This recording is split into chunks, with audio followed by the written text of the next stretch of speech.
5 வயதிலிருந்து நடிகர், கதாசிரியர், வசனகர்த்தா, பின்னணி பாடகர், இயக்குனர் என பல அவதாரங்களை எடுத்தவர் உலகநாயகன் கமலஹாசன். அவர் நடித்து பாதியில் கைவிடப்பட்ட 3 திரைப்படங்களை இந்த வீடியோல நம்ம பார்க்கலாம். 3வது இடத்தில் நாம பார்க்க போற படம் இயக்குனர் சங்கர் டைரக்ஷனில் கமல் நடித்த ரோபோட் படம்.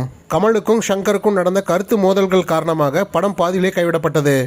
2வது இடத்தில் நாம பார்க்க போற படம் NT ராமராவ் டைரக்ட் செய்த கபர்தார் படம். கமல், அமிதாப், ஸ்ரீதேவி, ஜெயபிரதா நிறைய பேர் இந்த படத்துல இருந்தாங்க.